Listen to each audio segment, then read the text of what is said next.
ಒಂದು ಎಕ್ಸ್ ಪ್ರತಿಕ್ರಿಯೆಗೆ ಉರಿದುಕೊಂಡ ಚೀನಾ. ಕಾರಣ ಏನು ಗೊತ್ತಾ?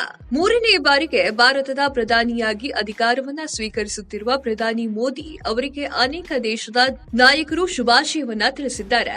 ಈ ಪೈಕಿ ತೈವಾನ್ನ ಅಧ್ಯಕ್ಷರು ಕೂಡ ಒಬ್ರು. ಇದೀಗ ಅವರ ಶುಭಾಶಯಕ್ಕೆ ಪ್ರಧಾನಿ ನರೇಂದ್ರ ಮೋದಿ ಅವರು ಕೂಡ ಪ್ರತಿಕ್ರಿಯೆಯನ್ನ ನೀಡಿದ್ದಾರೆ. ಆದ್ರೆ ಈ ಒಂದು ಪ್ರತಿಕ್ರಿಯೆಯಿಂದ ಚೀನಾ ಉರಿದುಕೊಂಡಿದೆ. ಹಾಗಾದ್ರೆ ಮೋದಿ ಪ್ರತಿಕ್ರಿಯೆ ಮಾಡಿದ್ದಾದ್ರೂ ಏನು ಅನ್ನೋದ್ರ ಬಗ್ಗೆ ನೋಡೋದಾದ್ರೆ, ಪ್ರಧಾನಿ ನರೇಂದ್ರ ಮೋದಿ ಅವರು ಜೂನ್ 9ಕ್ಕೆ 3ನೇ ಬಾರಿಗೆ ದೇಶದ ಪ್ರಧಾನಿಯಾಗಿ ಪ್ರಮಾಣ ವಚನವನ್ನ ಸ್ವೀಕಾರ ಮಾಡಲಿದ್ದಾರೆ. ಈ ಹಿನ್ನೆಲೆಯಲ್ಲಿ ಜಗತ್ತಿನ ಬೇರೆ ಬೇರೆ ದೇಶದ ನಾಯಕರು ಮೋದಿ ಅವರಿಗೆ ಶುಭಾಶಯವನ್ನ ಕೂಡ ತಿಳಿಸಿದ್ದಾರೆ.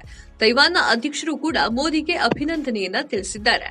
ಇದಕ್ಕೆ ಪ್ರಧಾನಿ ಮೋದಿ ಕೂಡ ರಾಜತಾಂತ್ರಿಕವಾಗಿ ಪ್ರತಿಕ್ರಿಯೆಯನ್ನ ನೀಡಿದ್ದಾರೆ.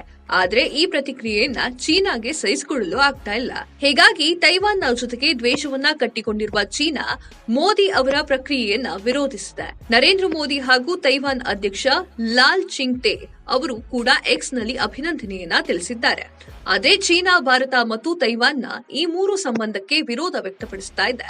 ಈಗಾಗಲೇ ಭಾರತ ಮತ್ತು ಚೀನಾ ನಡುವೆ ವ್ಯಾಪಾರ ಒಪ್ಪಂದಗಳು ಹಾಗೂ ಬೇರೆ ಬೇರೆ ವಿಚಾರಕ್ಕೆ ಸಂಬಂಧಿಸಿದಂತೆ ಒಪ್ಪಂದಗಳು ಇದೆ. ಇದರ ಮಧ್ಯೆ ತೈವಾನ್ ಜೊತೆಗೆ ಭಾರತ ಸಂಬಂಧವನ್ನ ಬೆಳೆಸಿಕೊಳ್ಳೋದು ಸರಿಯಲ್ಲ, ನಮಗೂ ತೈವಾನ್ ನಡುವೆ ಈಗಾಗಲೇ ಬಿರುಸಿದೆ ಅಂತ ಚೀನಾ ಹೇಳಿಕೆಯನ್ನ ನೀಡಿದೆ. ಆದರೆ ಇದಕ್ಕೆ ಪ್ರತಿಕ್ರಿಯಿಸಿದ ಯುಎಸ್ ಸ್ಟೇಟ್ ಡೆವಲಪ್ಮೆಂಟ್ ಅಭಿನಂದನಾ ಸಂದೇಶಗಳು ರಾಜತಾಂತ್ರಿಕ ವ್ಯವಹಾರಗಳ ಭಾಗವಾಗಿದೆ ಅಂತ ಹೇಳಿದೆ. ಇನ್ನು ಸುದ್ದಿಗೋಷ್ಠಿಯಲ್ಲಿ ಮಾತನಾಡಿದ ತೈವಾನ್ ವಿದೇಶಾಂಗ ಇಲಾಖೆಯ ವಕ್ತಾರ ಮ್ಯಾಥ್ಯೂ ವಿಲ್ಲರ್, ಒಂದು ದೇಶದ ಪ್ರಧಾನಿ ಅಥವಾ ಅಧ್ಯಕ್ಷರು ಚುನಾವಣೆಯಲ್ಲಿ ಗೆಲುವು ಸಾಧಿಸಿದಾಗ ಹಾಗೂ ಒಳ್ಳೆಯ ವಿಚಾರಕ್ಕಾಗಿ ಅಭಿನಂದನೆ ಸಲ್ಲಿಸುವುದು ರಾಜತಾಂತ್ರಿಕ ವ್ಯವಹಾರಗಳ ಸಾಮಾನ್ಯ ಭಾಗವಾಗಿದೆ ಅಂತ ಹೇಳಿಕೆಯನ್ನ ನೀಡಿದೆ.